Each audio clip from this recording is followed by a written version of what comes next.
Hi, this is a new Nigeria with Olawale Oluwade. On today's episode of the program, I'll be speaking on what I've titled The 1999 Constitution and Newton's Law of Motion. The quadrennial circus, that is the four-yearly melodrama in our at our national legislature, is getting to the home stretch under the 10th National Assembly. Of course, every National Assembly since 1999 has deemed it fit to do a constitutional amendment process. And with the exception of a few issues, a couple of issues actually, I don't know what exactly has changed, dramatically since the 26 years, in the 26 years of this Fourth Republic. Fundamentally, I don't believe Nigeria's problem is the 1999 Constitution, as imperfect as it is. Our problems are deeper, yet quite simple at once. I believe our socio-political and economic development problems are simply and squarely, apologies to the late revered Chinua Achebe, our problems are simply and squarely a human catastrophe that is essentially self-made. And these are also deliberate and intentional. I state here with every fiber of my God-given intellect, there is no iota of constitutional reforms or amendments that is capable of changing or correcting the criminal mindsets, attitudes, and warped worldviews of Nigeria's political and elite class. This entire so-called constitutional amendment process is a total farce, and the joke is actually on those who take these guys serious. I don't take them serious. The cliche says, fool me once, shame on you, but fool me twice, shame on me. I refuse vehemently to be a fool. This is why I am thoroughly amused by otherwise well-meaning Nigerians who believe, for instance, that a reversal to regional or parliamentary system of government is the solution to all our problems. Admittedly, there are desirable qualities in the 1963 Constitution, the regional system, parliament system. There are desirable qualities in this. But if we change, to parliamentary or regional system of government, will that change also affect the mindset, the attitudes, the behaviors of the ruling elite and politicians in all the regions?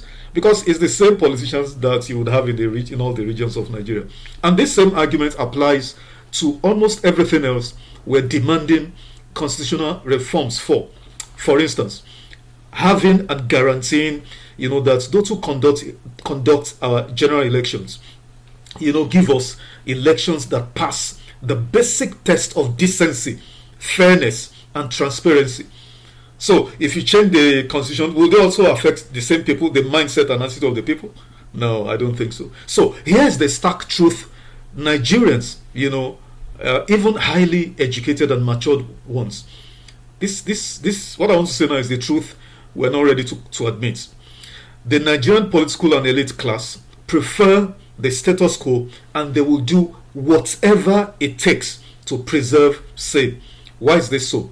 Because there's no incentive to change. Nothing, absolutely nothing stands in their way. So why should they change? Why should they let go and do right by the people? Because there's no fear, of any retribution or penalty for their bad conduct, however criminal, barbaric, or mindless. So why should they give up, this lifestyle so easily just because a few loud mouths, like myself, go on TV or social media, to rant and make empty noise? Why should they give it up? But I'll return to this imminently. So a political and elite class that's not interested in state and community policing, but are busy scrambling for the creation of additional 48 states, that is a failed leadership and a doomed society.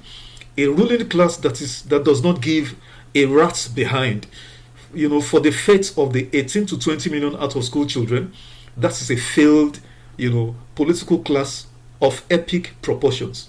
A political and elite class whose, key, preoccupation is merely natural resource, exploration or exploitation, and the revenues allocation for themselves. for consumption rather than human resources development and industrialization of our economy, that's a doomed leadership.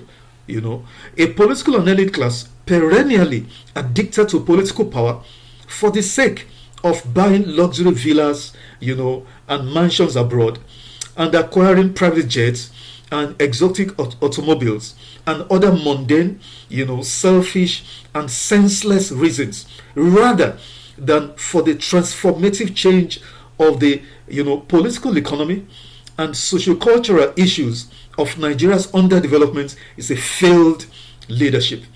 Now, Nigeria's ruling elite, let me cut to the chase, aren't interested in any strategic, fundamental, and enduring development agenda for Nigeria and its people, but are only invested in their crass and criminal appropriation of our wealth for personal consumption.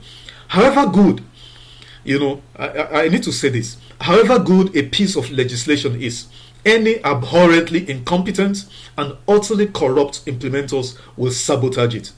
No matter how good a piece of legislation is, if you give this good piece of good legislation to an abhorrently, incompetent and utterly corrupt, set of implementers, they will sabotage the intentment of such a legislation. And let me cite just one example among many others I could cite. This much vilified and condemned 1999 Constitution prescribed expressly clear processes for the declaration of a state of emergency in any part of Nigeria. Yet, in the glare of all of us, in the Rivers debacle, President Bola Ahmed Tinubu trampled upon and totally desecrated, these provisions of the 1999 Constitution so wantonly and recklessly. And guess what?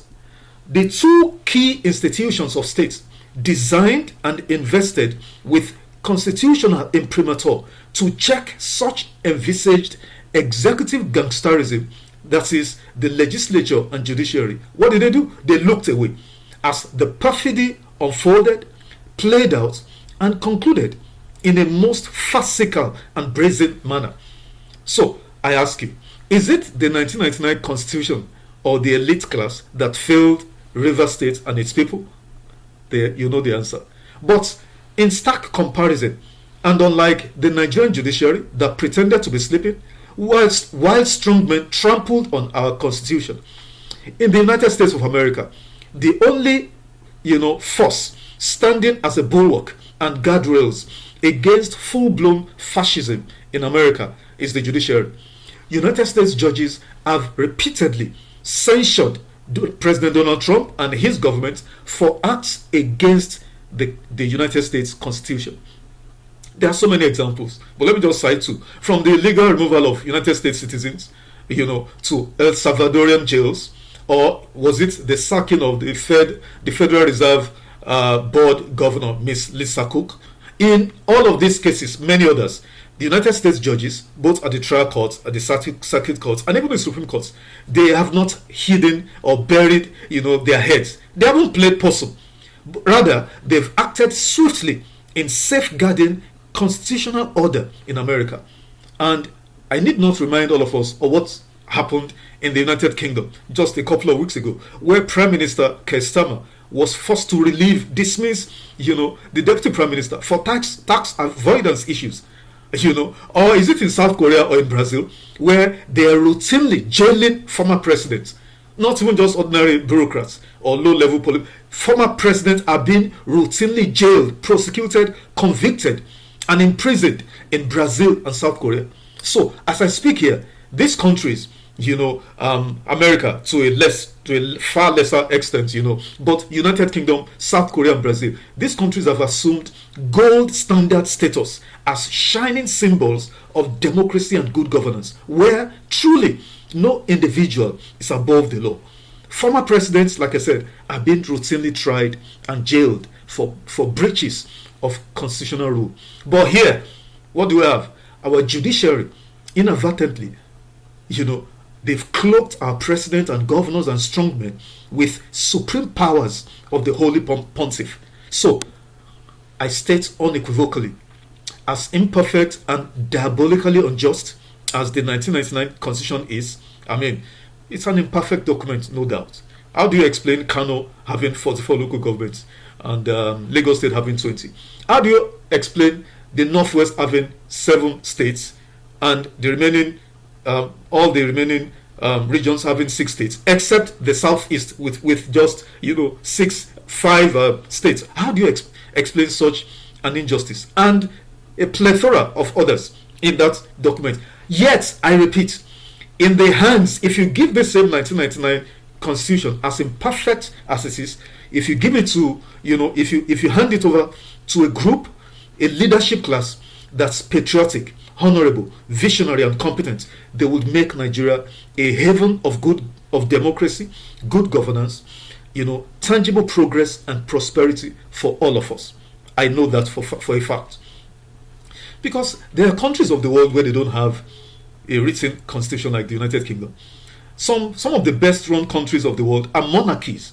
UAE, Saudi Arabia, Kuwait, and the rest. Qatar. China is a communist society. So what are we talking about here? So let me cut to the chase. Our single-minded preoccupation herefrom should be finding and installing such a group of people in our key leadership positions at the federal, state, and local government levels. Men and women who are patriots in the real sense of the word, who are visionary, who are competent, and they are honorable. Until we do this, we will continue on the steady downward spiral with the attendant consequences. And of course, we get busy every quadrennial drama, the circus of constitutional amendments and then political reforms and all of that. I believe this wholeheartedly. There is no amount of cosmetic reforms, either political or constitutional or otherwise, that will change the Nigerian ruling elite from their bad behavior. So what will change them? I don't know for sure. I could hazard a guess, but I don't know for sure. However, I learned in my physics, in my high school physics class that, and I quote, a body at rest remains at rest, or if in motion, remains in motion at a constant velocity unless acted on by a higher external force. End of quote. This is what I just quoted or referenced is the famous Sir Isaac Newton's first law of motion, or Newton's law of inertia, meaning the path we've been on and we're still traveling is a downward spiral, and it is going for a certain doom and destruction. And only a countervailing force can change this certain trajectory. How, what, and when, I don't know. But one thing I know, and before I say that, let me give this caveat. I didn't by referencing Newton's law, to advocate or call for violence under any guise. I'm not a violent person. I do not believe in violence. Yet, I make bold to state, if we're ever going to fundamentally alter the trajectory, of our beloved country Nigeria from its certain, downward spiral, there's got to be a massing of countervailing forces that's sufficient to compel this Nigerian, ruling elite to change their mindsets, attitudes, and, criminal behaviors, from its default instinct and tendency to criminalities, barbarism, and gangsterism, even corruption, to that of, caring, for the common good of all of us. That I believe strongly. Thank you for listening. God bless Nigeria, and I'll see you next time. Bye for now.